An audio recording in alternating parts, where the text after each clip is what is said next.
The empty exhibit. The Galactic Zoo was the pride of the universe, a monument of knowledge and control built across the endless stars. It stretched across dozens of artificial habitats, each designed to replicate the natural homes of creatures taken from every corner of the galaxy.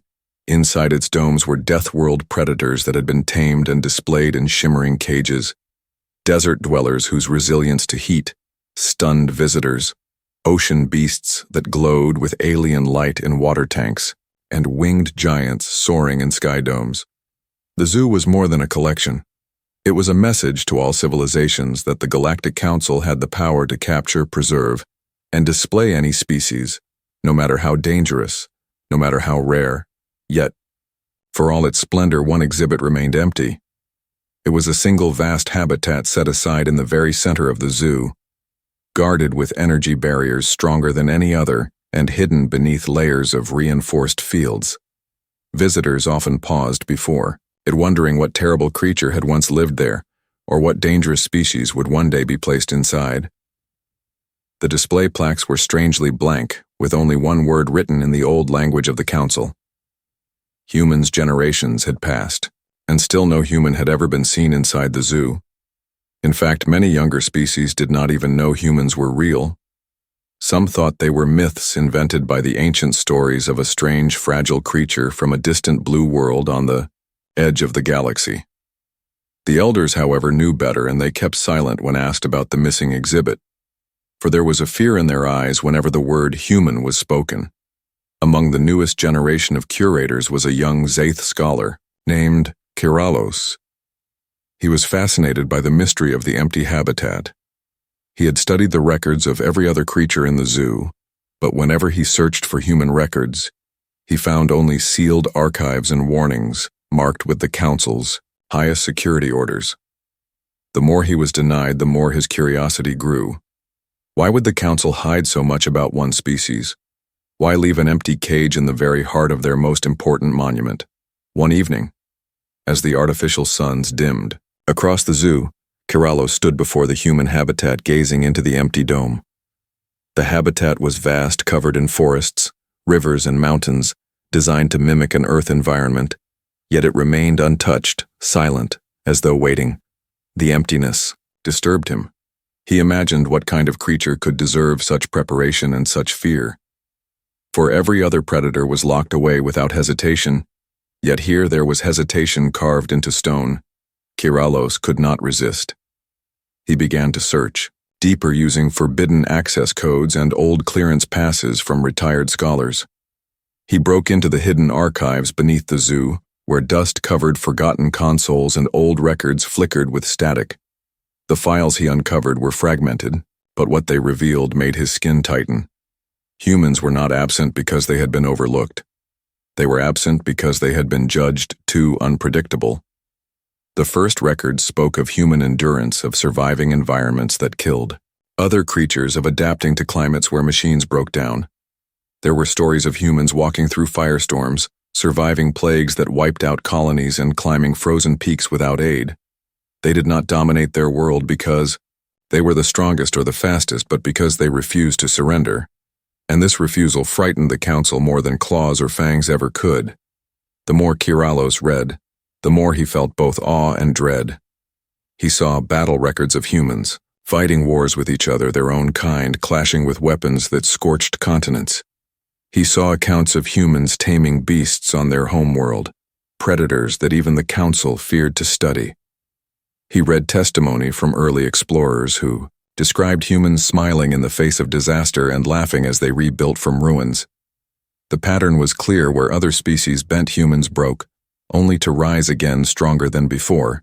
When Kiralos finally leaned back from the console, his heart pounded within his chest. He understood now why the habitat was empty. It was not waiting for a specimen. It was a warning, a reminder to all who visited the zoo that there was one species. Even the Council dared not cage a species that could not be tamed, not even by force or fear.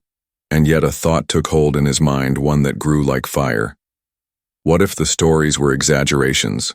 What if the Council had created the myth of human danger to hide some weakness? What if bringing a human here would not bring chaos, but would finally complete the greatest collection in the galaxy?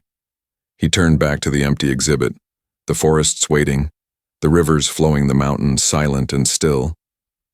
His reflection shimmered on the energy barrier, and in his eyes burned a dangerous curiosity. For the first time in generations, a scholar of the zoo dared to ask the forbidden question.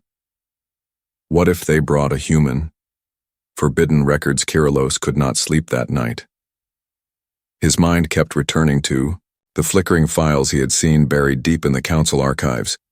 The words burned in his thoughts, descriptions of humans enduring impossible trials, surviving storms that should have torn their fragile bodies apart, fighting wars with such determination that even the victors feared what the survivors might become. The records were incomplete, but what little he had read was enough to shake him. The council had tried to bury the truth, but in doing so, they had only created a deeper mystery. The next day, while the zoo opened its grand gates to thousands of alien visitors from across the galaxy, Kyrillos moved silently through restricted levels carrying an old data crystal he had stolen from the archives. He could feel its weight, like a living thing in his satchel. He knew if he were caught he would lose his position, perhaps even his life. But the hunger to know more had already devoured his caution. He had to uncover the truth about the missing species. He activated the crystal, in the privacy of his study. The holograms flickered to life, showing grainy images of humans in their natural world. He saw them climbing mountains with nothing but rope and stubbornness. He saw them diving into icy waters, while predators circled. Around them, he saw them building fire in the middle of storms and laughing as the wind threatened to carry them away. What startled him most was not their physical ability, but their spirit. They did not merely survive. They seemed to challenge the universe itself, daring it to break them. The crystal contained testimony from the first contact missions long ago, when Council scouts had landed on Earth expecting to dominate what they thought was a primitive world. The reports described disaster after disaster. Scout ships crashed during violent storms that humans endured with little more than cloth and fire. Teams sent to capture specimens were outmaneuvered by humans who adapted faster than any animal could. They used tools and weapons, crafted from the land itself, turning even weakness into strength. The scouts wrote with disbelief as they explained how a small group of humans resisted entire squadrons, not through advanced technology, but through sheer cunning and refusal to give in. Kyrillos leaned closer to the projection as it shifted to the council debates of that era. The elders argued furiously. Some wanted to capture and study humans as they had done with countless other species. Others warned that such action would invite disaster. They spoke of humans not as prey or predator, but as something entirely different, something that defied the balance of nature itself. The final decree was marked in red across the records. Humans were to be left alone, not approached, not collected, not provoked. The young scholar's hands trembled as he shut down the projection. His heart thundered with excitement and dread. If the council had hidden all this, it meant their fear was genuine. But fear often came from ignorance. Perhaps they had exaggerated. Perhaps humans were not unstoppable monsters but simply clever survivors. Maybe if the truth were uncovered, the galaxy would see them as they truly were, and the zoo would finally be complete. Kyrillos began reaching out to a small circle of other scholars who shared his curiosity. They met in the quiet corners of the zoo, speaking in hushed tones where no surveillance eyes reached. Some were skeptical, believing the old tales. Some laughed nervously and warned him to abandon his obsession. But a few leaned forward with the same hunger in their gaze. They too had stared at the empty habitat and wondered what secrets it held. They too wanted to know why the most advanced archive of life in the galaxy carried a hole at its center. Together they made a pact. They would seek out the truth themselves. The council had buried the records but not the path to Earth. Ships still traveled near the human homeworld, though under strict orders never to land, never to interfere. If they could find one of those ships, if they could slip past the restrictions, they might bring back a specimen to fill the void. In the zoo, Kyrillos felt his pulse quicken as the plan formed. The danger was immense, but so was the reward. If he succeeded, his name would be remembered forever. He would be the one who dared to question the council's judgment. He would be the one who completed the greatest collection in history. As the group dispersed into the shadows of the zoo, Keralos returned once more to the barrier that sealed the empty habitat. He pressed his hand against the glowing field, feeling the hum of energy beneath his palm. Beyond it, the forest swayed in artificial wind. The rivers sparkled in artificial sunlight. Waiting for a species the galaxy feared to cage. He whispered to himself a vow they would bring a human, and they would see the truth with their own eyes. The experiment weeks passed as Keralos and his small circle of scholars prepared their secret mission. The council would never approve their plan, so they operated in silence using false records and stolen access codes. They convinced a captain of a private freighter to alter his route, promising payment and prestige if he assisted in acquiring a specimen from Earth. None of them fully believed the old warnings. They had all seen the strength of predators across the galaxy, and none of them thought a fragile creature from a minor world could truly be as terrible as the records claimed. When the freighter finally reached the orbit of Earth, the crew watched in awe at the blue world below. Clouds swirled across vast oceans, green continents stretched wide, and silver storms crackled over mountain ranges. The planet was alive in a way few worlds were. It pulsed with energy and motion as if daring anyone who looked upon it to underestimate it. The captain grew uneasy, but Keralos pressed forward, reminding him that all creatures were dangerous when misunderstood. Yet all had been tamed before. Using stealth fields, the ship descended into the night sky of Earth. They found a human alone on a forest path, carrying simple tools and humming. Softly to himself, the scholars expected fear when they surrounded him with shimmering lights and containment beams. Instead, the man only looked up with calm eyes, as though he had seen danger before and found it unworthy of panic. He raised his hand slowly and said words the translator struggled to capture, yet the meaning was clear. "Do what you must, but you will not break." Keralos felt a chill as the human allowed himself to be taken without resistance. There was no struggle, no fear. In his movements, he walked into the containment field as though entering a challenge he already intended to win. The crew whispered uneasily, for every other species fought and clawed when captured. Yet this one moved with quiet confidence. The council files had spoken of resilience, but not of this strange calm. When the ship arrived at the Galactic Zoo, the scholars smuggled their prize into the forbidden habitat. The human stood at the edge of the artificial forest, looking across the rivers and trees without surprise. He examined the energy barriers with sharp eyes, then turned to the scholars and spoke again. The translator rendered his words in a flat tone. "You have made a mistake."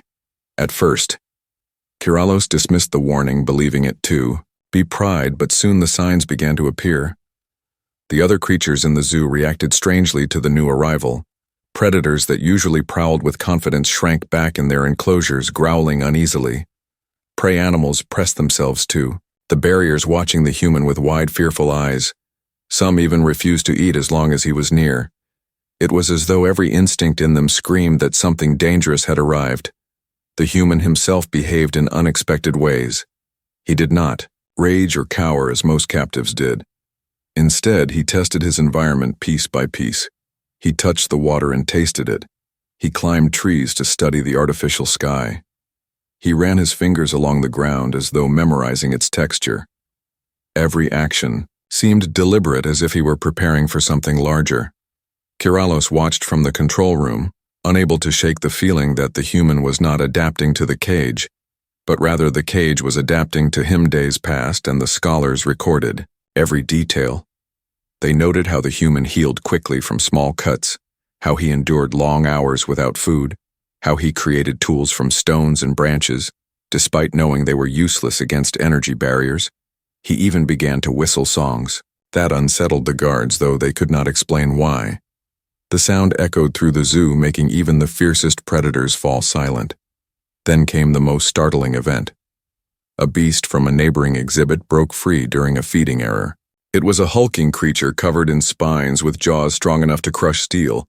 It charged into the human habitat before containment fields could rise. The scholars expected the human to flee or be torn apart. Instead, he stood his ground. A beast roared and lunged, yet the human did not move. He waited until the last moment, then stepped aside with uncanny timing, driving a sharpened branch into the creature's eye. The monster collapsed, thrashing as guards scrambled to recapture it. The human wiped the blood from his hands and said nothing. His eyes only turned toward the observation windows where the scholars watched. Kiralos felt his hearts freeze. The council records had not exaggerated. This was no ordinary creature of flesh and bone. This was something else entirely, something that could not be caged no matter how strong the walls or how high the barriers. And as the human's gaze met his across the glass, Kiralos understood the truth of the empty exhibit. The council had been right all along. The first shock, the incident with the beast, spread through the zoo like fire through dry grass. Guards whispered about it in the corridors. Attendants avoided eye contact when passing near the human exhibit, and visiting scholars demanded explanations that Kiralos could not give. The official report described the attack as a containment failure, but those who had seen it knew the truth.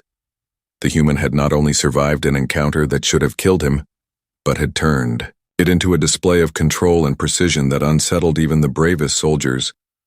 Kiralos returned often to the control room, staring at the recordings of the fight frame by frame. The human did not panic. His heartbeat did not even rise beyond natural stress levels. He waited with perfect timing and used nothing but instinct and a sharpened branch to defeat a creature that required entire squads to subdue before. How could a fragile being of flesh act with such confidence against a monster, bred for war? The answer lay not in physical strength but in something else, something deeper. The other species reacted as though they sensed what Kiralos was only beginning to understand. The predators stopped pacing and refused to challenge one another whenever the human was near. The prey animals no longer reacted to guards or noises, but their eyes always turned toward the central dome, watching the human with silent terror. Even the aquatic species in faraway tanks changed their behavior, becoming restless and crowding together whenever his voice or movements echoed through the zoo. It was as though the very presence of humanity stirred instincts across species lines, as though all life had been shaped to recognize what stood before them. At first, the scholars tried to dismiss this. They called it coincidence or mass reaction from stress. But as days turned into weeks, the pattern became undeniable. The human was different. He ate whatever they gave him and endured poisons that would cripple other species. His wounds closed faster than they should. His body adjusted to sudden changes of temperature without complaint. The habitat systems attempted to simulate extremes to test his limits, and each time he adapted as if born. For it one evening, Kiralos stood at the barrier, while the human sat by a fire of his own making. He had gathered wood and sparked flame with stones, despite knowing there was no true need for warmth inside the controlled environment. Yet he sat by, the fire calm and silent, and when he raised his head, his eyes locked onto Kiralos through the energy field. For a long moment, neither moved, and Kiralos felt an emotion he had never known before. It was not fear of a predator, nor respect for an equal. It was the sensation of standing before something that defied classification, something that was not meant to be caged. The council began to take notice. The reports they received from the zoo disturbed them, and debates rose again in their hidden chambers. Some demanded that the human be removed before catastrophe struck. Others wanted to continue the study, believing this single specimen could unlock secrets about resilience and adaptation that no other species possessed. But those who remembered the old decrees argued with grim voices, saying the danger had already begun by daring to bring a human into the zoo. Meanwhile, the human's influence grew. He began to tame creatures within his habitat. Birds that once screeched in panic now perched near his fire. Small predators that should have attacked stayed at his side, watching him as though they were companions rather than captives. The human spoke to them in his strange tongue, and they seemed to understand. Some even carried food to him or guarded his resting place. The guards watched in disbelief and fear, for nothing in the zoo had ever behaved this way before. Kiralos struggled with his conscience. Each day he wrote observations describing the marvel of human resilience and the brilliance of his adaptability. But each night he felt the weight of guilt pressing heavier. What had he unleashed by defying the warnings of the council? He had sought truth and glory, but what he found was a force that could not be measured, a force that unsettled the natural order that the zoo was built to represent. Then came the first true shock. The human had been given a test chamber where the environment shifted rapidly between freezing cold and burning heat. The scholars expected to see his limits, but instead they saw him thrive. He fashioned clothing, from available material to shield himself from cold and dug trenches to hold water against heat. He endured days without food and yet used the hunger to sharpen his focus. When the session ended, he did not collapse as others would have. He stood, tall, his eyes burning with quiet defiance, and as the doors closed behind him, he raised his voice and spoke clear enough for every translator to understand. "You cannot break what was born to endure." The words echoed across the zoo halls and into the ears of every scholar and guard present. They were not shouted in rage nor whispered in fear. They were a simple truth spoken with absolute certainty. And in that moment, Keralos finally accepted what the council had tried to bury. Humans were not meant to be displayed as curiosities. They were meant to be remembered as warnings. The escape. The humans' words lingered long after they were spoken. The guards repeated them in hushed tones.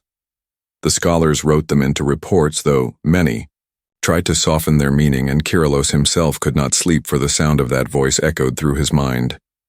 "You cannot break what was born to endure." It was not a threat, and yet it carried the weight of inevitability. The zoo had collected thousands of species and broken each one into submission. But here was a being that would not bow, and that single fact changed everything. The human's behavior grew more unsettling with each passing day. He no longer moved aimlessly around his habitat. Instead, he worked with intent, shaping his surroundings as if preparing for something greater. He sharpened stones into blades, carved branches into spears, and built shelters stronger than the ones provided. He trained his body daily, running, climbing, lifting, as though he were preparing for war. When food was scarce, he rationed with discipline. When water was tainted, he purified it with methods no one had taught him. He was not surviving inside the habitat. He was mastering it. The influence he held over other creatures expanded as well. Birds carried twigs and dropped them where he built his shelters. Small predators patrolled near his fire as though guarding him from intrusion. Even the great herbivores lowered their heads when he approached, allowing him to climb onto their backs.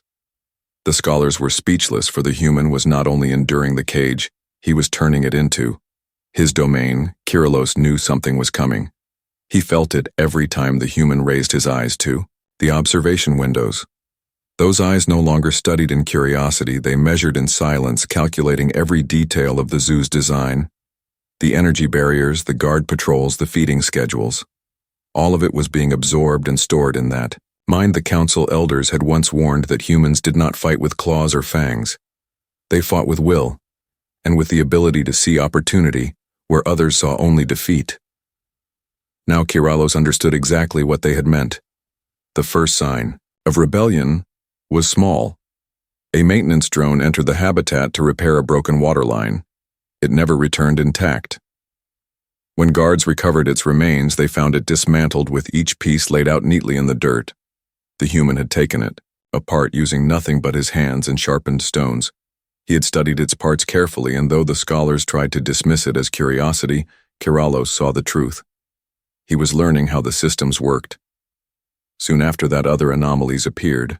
Power fluctuations in the barrier fields, tools gone missing from supply stations, creatures in nearby enclosures becoming restless as though guided by some unseen hand. When questioned, the guards could provide no explanation, but Keralos saw the pattern clearly. The human was preparing an escape, and he was not planning to do it alone. The event came without warning. In the middle of a crowded day, when visitors from dozens of worlds filled the observation galleries, alarms screamed through the zoo. One by one, the enclosures around the central dome lost containment. Predators leapt free. Prey animals stampeded, and guards rushed in panic. But at the center of the chaos stood the human, his fire blazing higher than ever, his voice rising above the storm of beasts. It was not speech as the scholars understood it, but every creature seemed to hear it. The predators did not attack him. The prey did not flee from him. They moved together, breaking down barriers, tearing apart walls and scattering. Guards who could not control the tide, Keralos watched in horror. as the carefully ordered zoo turned into a battlefield with the human at its heart, guiding the chaos not with weapons, but with presence alone. The guards tried to activate the failsafe, but the systems were already compromised. The missing tools, the dismantled drone, the strange behavior of the animals, all of it had been part of his plan. He had prepared them, trained them, and turned their instincts into weapons against their captors. The zoo that had once been a symbol of power now became a prison collapsing from within. Through the smoke and the roaring of beasts, the human looked once more at the observation window. His eyes met Keralos again, and this time there was no curiosity, only certainty. The words he had spoken before were now a living truth. You cannot break what was born to endure. And with that truth, he stepped forward into the chaos, leading the creatures not as captives, but as allies. Keralos sank into his chair, his body trembling. The council had been right to fear this species. They had not underestimated humans, they had merely tried to forget them. Now, the truth stood before all the galaxy. A human was free inside the zoo, and nothing would ever be the truth revealed. The council chambers trembled as reports poured in faster than they could process. Alarms sounded through every sector of the Galactic Zoo, and the elders could feel the weight of panic pressing against their composure. Keralos paced endlessly in the observation hall, his fingers brushing against the cold glass separating him from the chaos below. The human moved among the creatures as though he were born to command them, each step calculated and precise, each gesture pulling animals into perfect alignment with his will. The scholars who had once debated the limits of human capability now sat silent, their data irrelevant, their theories shattered by the unfolding reality. Messages from every enclosure detailed the same. Patterned small predators had dismantled locks, large herbivores had blocked guard patrols, and devices meant to contain or monitor the human had been repurposed or destroyed. It was as though the human had learned the entire infrastructure by watching and waiting, absorbing every weakness and turning it into a tool for freedom. Keralos could feel a chill creeping down his spine, for he had spent decades studying species that could survive in harsh environments, that could withstand poisons, diseases, and predators, and yet none had ever matched the intelligence, cunning, and resilience displayed by this human. An emergency assembly of the council convened in the central hall, a massive room filled with holographic projections of every sector of the zoo. Each elder spoke in urgency, voices layered with disbelief and fear. They debated how to regain control, how to sedate the human, how to restore order. But Keralos knew the truth, and the truth was impossible to debate. The human was not simply strong or clever. He was adaptable, creative, relentless, and driven by instincts that no other species shared. Even the weapons of the council would be insufficient, for they were built to contain force, not ingenuity. The youngest elder spoke of legends, from ancient archives, stories of early humans encountering predators that dwarfed them in size and number, yet somehow surviving, of not merely surviving but dominating the hunt. They had called it reckless courage, unpredictability, and a kind of innate tactical brilliance. Keralos had dismissed these myths once as exaggerations. Now he saw that they were warnings. Each human carried within them a force that could not be measured in claws, fangs, or energy output. It was will, imagination, and the ability to use everything in their environment as a weapon. The human climbed to the highest platform in his enclosure, the fire he had nurtured flaring high into the air around him, signaling dominance over the space that had once confined him. His eyes scanned the observation galleries, and for the first time the council saw the meaning behind the containment failure. Not one system had failed due to error or design. Flaw, they had failed because they were never intended to contain this species. Humanity had been an anomaly even in their own galaxy, a species capable of taking every challenge as an opportunity, of turning every limitation into advantage. The zoo had captured every creature conceivable, yet the human had been missing from their collections, not because they were rare, but because they were impossible to contain. Keralos realized the consequences as the human extended a hand, and the animals responded as one coordinated yet instinctive movement. The predators fell into formation, the herbivores cleared paths, The smaller creatures darted like sparks between the chaos, and all of it was guided by that single mind, unrelenting and unbroken. The Council could send ships, they could deploy sedatives, they could use force in every imaginable combination. And yet none of it would succeed, for the human was not fighting. He was surviving, expanding, controlling and leading with an instinctive understanding of every advantage. The message was clear and terrifying to the elders. Humanity was the species they had overlooked, not because they were weak, but because they were unknowable. They could endure environments that killed others. They could strategize with foresight. They could adapt faster than any containment system, and they could inspire other species to follow them without threat or coercion. The zoo had assumed dominion over the galaxy's life, and yet one human proved that all their planning was insufficient. All their calculations failed against an unpredictable mind that was not bound by fear or obedience, but guided by ingenuity, courage, and relentless determination.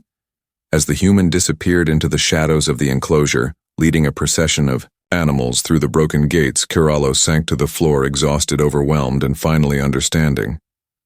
The legends were true.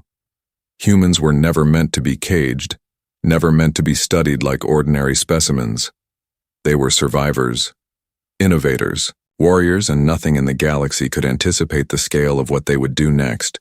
The Council would remember this day forever, for the truth revealed itself in fire and chaos, in freedom, and in the gaze of a human who had broken the rules and reshaped reality. The human legacy. The gates of the Galactic Zoo lay shattered like paper in the wind, and the Council could only watch as the human moved through the corridors with animals of every shape and size following him like shadows bound to a single will. Each step he took reshaped the space around him. Walls bent under the weight of his presence. Doors gave way before he even touched them. Sensors blinked wildly, unable to comprehend the magnitude of his actions. Every creature that had once been confined now moved with purpose, guided by instinct and intelligence woven together by the unseen thread of the human's command. The Council sent fleets, they unleashed containment squads, and activated every defense mechanism at their disposal. But each attempt failed with predictable precision, for the human was not merely evading.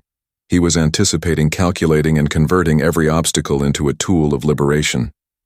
From the upper galleries, Kirallos watched the human approach, the central energy core, the heart of the entire zoo, the structure designed to control all sectors and species, a machine of infinite complexity. And yet in front of the human it seemed like a toy to be inspected and mastered. He gestured once, and the predators moved to flank the machinery. Herbivores cleared paths, the smallest creatures infiltrated control panels and security systems, and the core itself hummed under his touch, a network of power bending subtly to his will. It was not sabotage or destruction. It was mastery, a transformation of the environment itself to suit his vision, a vision no alien mind could have conceived or predicted. The Council argued and shouted and tried desperately to coordinate an attack, but the human paused and looked up at them, his eyes reflecting intelligence and calm certainty that no weapon could challenge. He had no need for rage, for he carried within him a power older than technology, older than armies, older than fear itself, the power of adaptation, of improvisation, of turning adversity into advantage. His presence radiated an energy that inspired creatures around him, not through dominance but through connection, a silent understanding that he was not a captor or destroyer but a liberator, a force of nature that existed outside the rules of their carefully controlled universe, outside the zoo. The galaxy trembled as alerts sounded on distant worlds.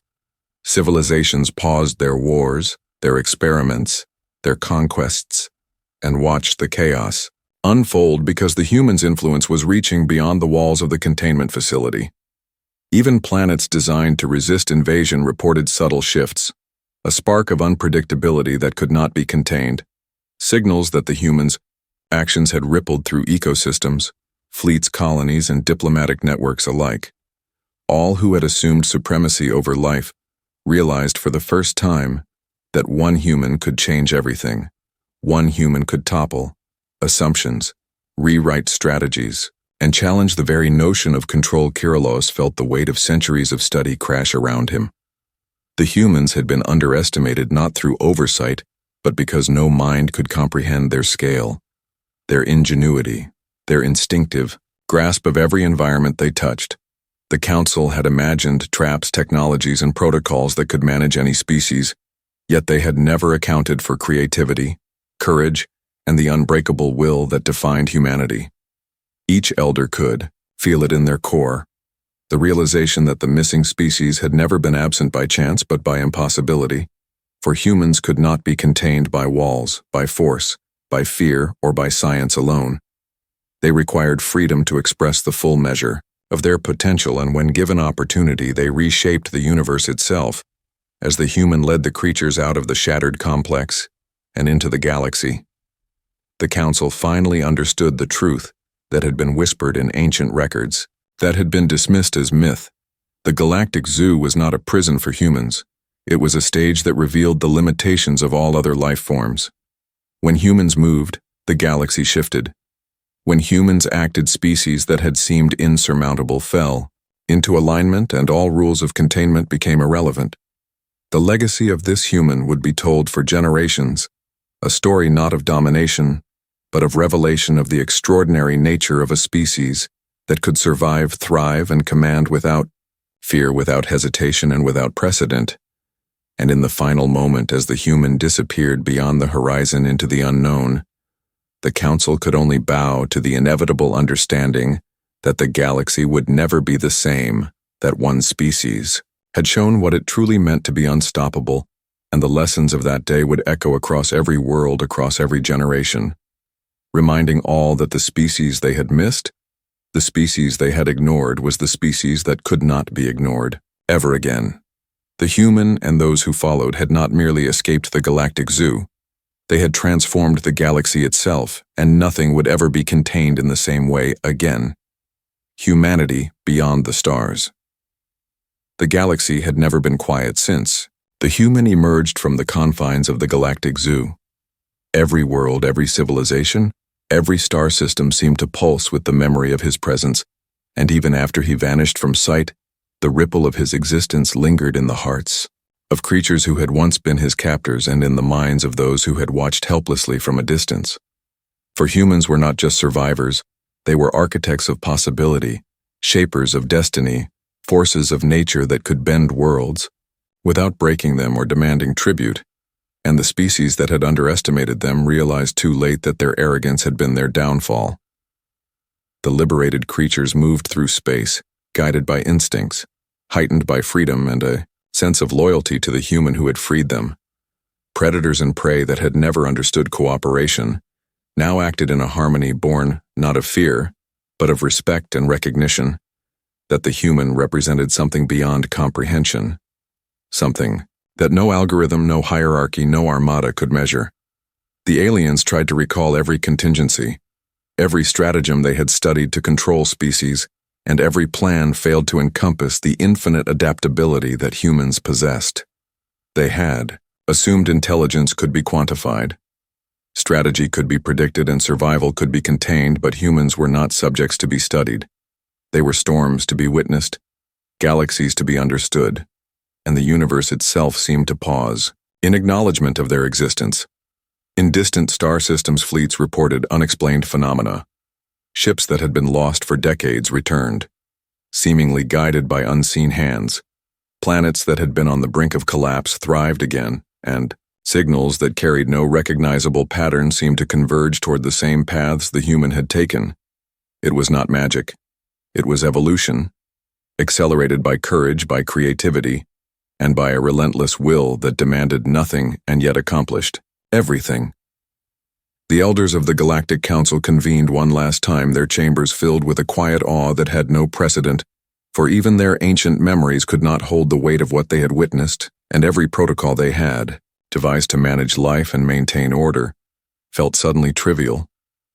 Stories spread faster than light from world to world about the human who had been missing from the Galactic Zoo, a being who had shown that one individual could rewrite the rules of existence, that one life could awaken the latent potential in every other, and that freedom itself was a force more powerful than any prison weapon or hierarchy. The galaxy began to change because humans had walked through it. each species reconsidering what was possible and each civilization questioning every assumption that had ever been made about strength, about intelligence, and about dominance. For the first time, there was a sense of humility mingled with inspiration, a recognition that the universe was far larger, deeper, and more alive than any council or empire had imagined. And somewhere among the stars the human moved, not seeking conquest, not demanding loyalty, not asking for tribute, but simply being the embodiment of what life could be when unshackled by fear and expectation. Every action became a lesson, every breath a demonstration of potential, and the creatures who followed carried his influence like constellations, marking the path for generations to come. The galaxy was no longer a place to be controlled. It was a canvas to be explored, and every being that had underestimated humans learned to watch and wait, to respect and to marvel. And so the memory of the Galactic Zoo faded into legend, and the species that had been missing from every record, from every archive, became known as the species that could not be contained, the species that could not be predicted, the species that defined the meaning of life in its most daring form. Humanity had shown the universe that freedom, courage, and intellect combined could topple empires, reshape worlds, and awaken the potential in every being who dared to follow. And even in silence, the galaxy remembered the lesson engraved not in stone or metal, but in the living force of life itself. The end.